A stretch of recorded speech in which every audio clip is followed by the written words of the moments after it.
அனைவருக்கும் வணக்கம். நான் உங்கள் விதுஷன். இது உங்கள் விதுஷன் டிகார்ட்ஸ்.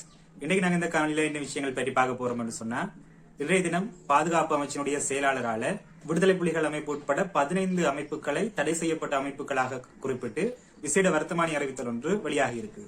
இது பற்றி தான் இந்த காணொலியில விரிவாக பார்க்க போறோம். இன்றைய தினம் பாதுகாப்பு அமைச்சினுடைய செயலாளரான சம்பத் துய்ய கொண்டா அவர்களால விசேட வர்த்தமானி அறிவித்தல் ஒன்று வெளியிடப்பட்டிருக்குது. இந்த குறிப்பிட்ட வர்த்தமானி அறிவித்தல்ல 15 அமைப்புகள் இலங்கையில தடை செய்யப்பட்ட அமைப்புகளாக அறிவிக்கப்பட்டிருக்குது.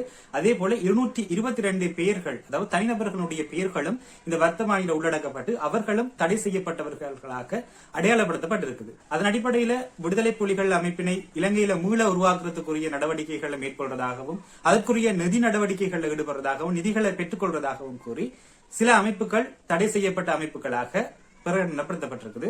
அந்த அமைப்புகள் என்னென்னன்றதை நாங்கள் பார்ப்போமாக இருந்தால், முதலாவதாக தமிழர் புனர்வாழ்வு அமைப்பு, அதே போல தமிழர் ஒருங்கிணைப்பு குழு, உலக தமிழர் அமைப்பு, நாடு கடந்த தமிழீழ அரசு, உலக தமிழர் நிவாரண நிதியம், அதே போல கனேடிய தமிழர் தேசிய அவை.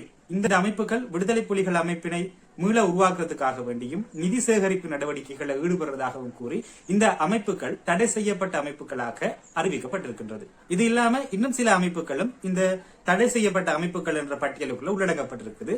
அந்த அமைப்புகள் என்னென்னன்றதை நாங்கள் பார்த்தமாக இருந்தால், தமிழிளைஞர் அமைப்பு, எக்ஸிக்யூ அப்படின்னு சொல்லப்படுகின்ற தலைமையக குழு, அதே போல தேசிய தௌஹித் ஜமாத் அமைப்பு, மிலத்தே இப்ராஹிம் அமைப்பு, அல் செய்லானி, அதே போல தருல் ஆதர் அத்பாவியா, இலங்கை இஸ்லாமிய மாணவர் ஒன்றியம், சர்வ் த பேர்ல் அப்படின்னு சொல்லப்படுகின்ற இந்த அமைப்புகள் தான் இலங்கையில தடை செய்யப்பட்ட அமைப்புகளாக இன்றைய தினம் வெளியாகிய இந்த வர்த்தமானி அறிவித்தல் மூலமாக அறிவிக்கப்பட்டிருக்கிறது.